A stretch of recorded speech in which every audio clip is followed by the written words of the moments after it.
So I've got Trevor Lawson with me, and we're going to have a look at Flemington tomorrow. How you going, Trev? Good, mate. Good. Happy New Year, bit belated. Yes, yes. It's a false start last week, but yeah. Yeah, Yeah, yeah, and Wednesday, as you were saying, you'd done a fair bit of the form, and then we lost the meeting. yeah as it turns out, it was probably a blessing because, they probably would have only run two races. Yep.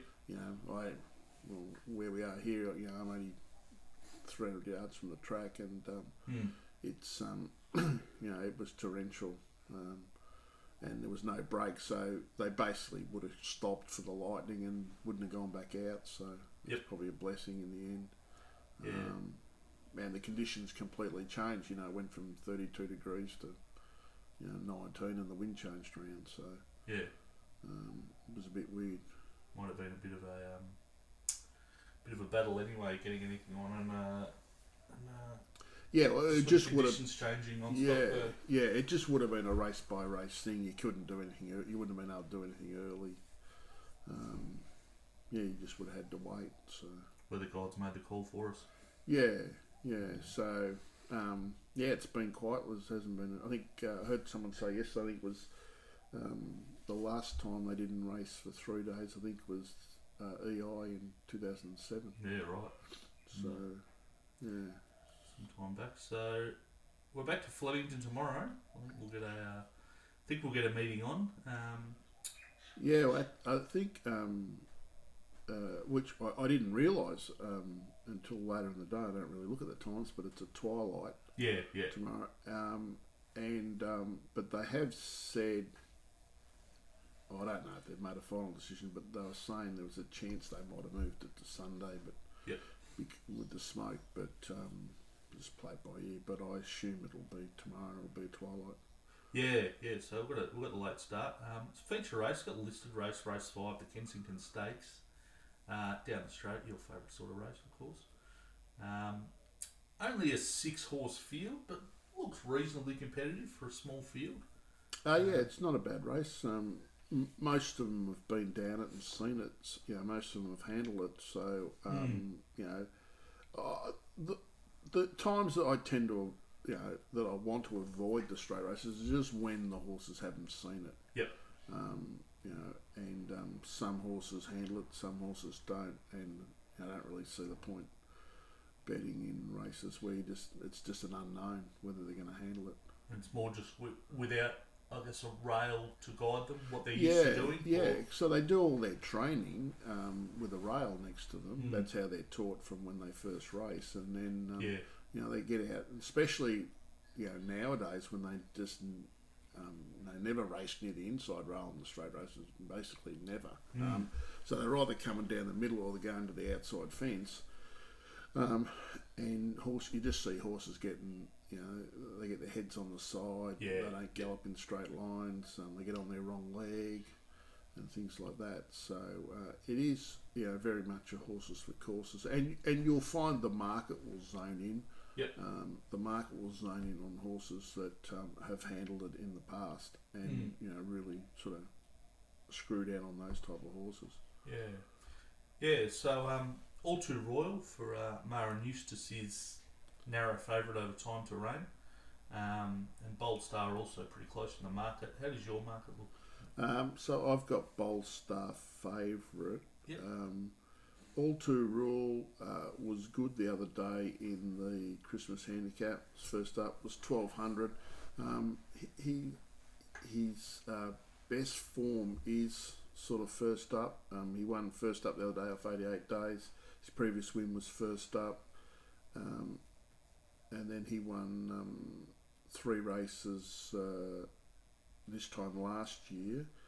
And then at the start of that prep in October, he won sort of first up, and then he won first up in 2017. So he's very much a fresh horse.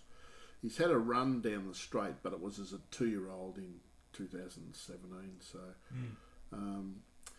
the only slight negative for me is that he goes from 54 to top weight 58.5. Even though I sort of compress the weights a lot down the straight. He sort of was in the perfect spot the other day, tracked into it good. and I think he's got a good chance. But I just sort of thought he'd struggle to give a horse like Bold Star. In raw weights 3 kilos. Bold Star's got a good record down the straight. He won over 1,000. 2 starts he won this track distance before Christmas running quick time, and on New Year's Day in the Standish he basically was just on the wrong side of the track. Helveston beat him on the inside, so he actually beat all the other horses on his side, so technically he won his sort of race. I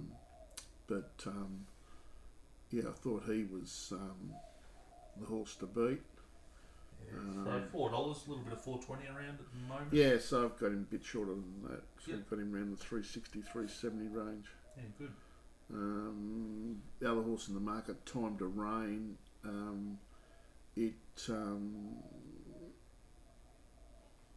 won a race as a two. It's won a couple of races as a 2-year-olds. First up's 300 days. Right. I've got one good figure for it. It beat sort of Tassor. It beat that McLaren quite easily, but it's been disappointing. It had 2 trials in July and then went back out, so I assume he's sort of got it ready and then something's happened to it. And then it trialled at Hawkesbury and sat off and was okay, and then he put the blinkers on at Warwick Farm and it just led and walked in trial by sort of almost 10 lengths. Got the blinkers on here. Yep. It's its first time this way of going, first time down the straight.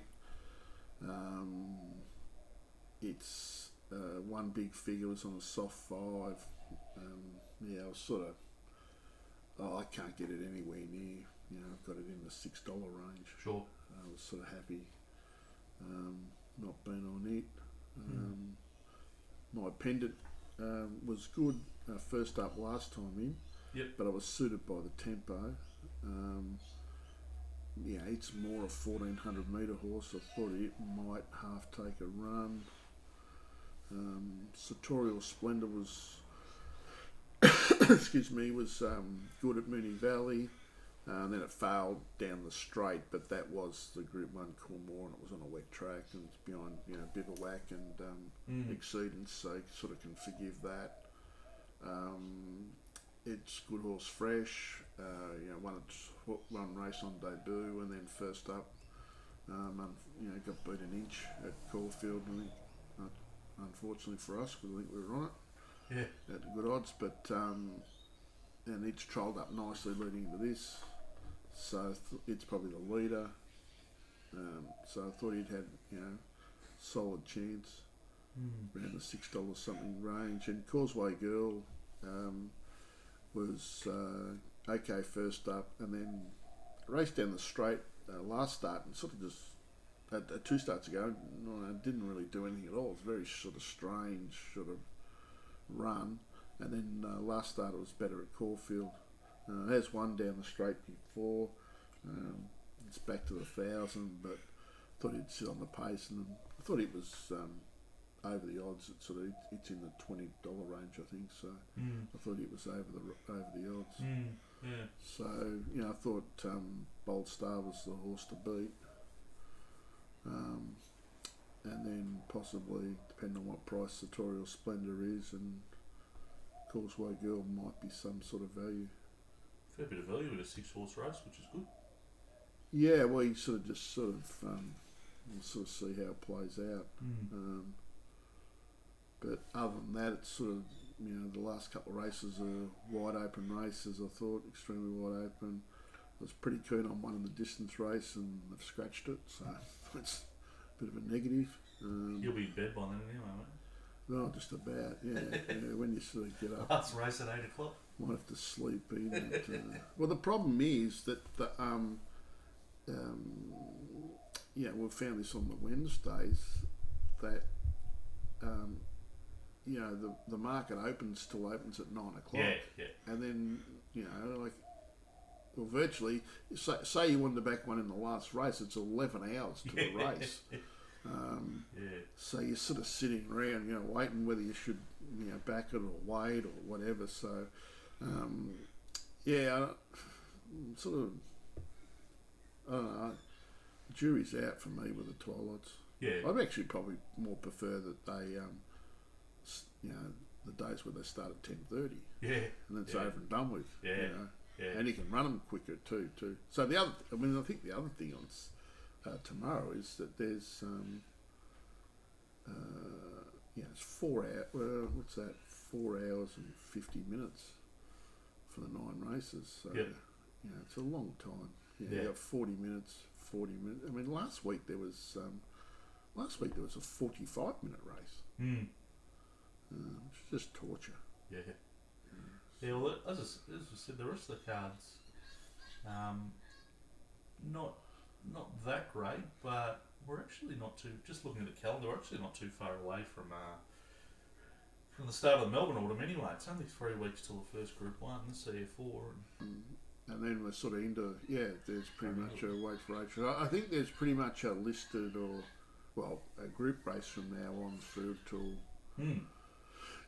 excuse me, middle of March or the end of March. Right through the 21st or 20th March. So and tradition, we've sort of had a bit of, it's the same before. We had a bit of a lean old run the last couple of months or last thing, but I sort of did a bit of a review and I think we've sort of identified a couple of things, and this time of year traditionally has been the best time.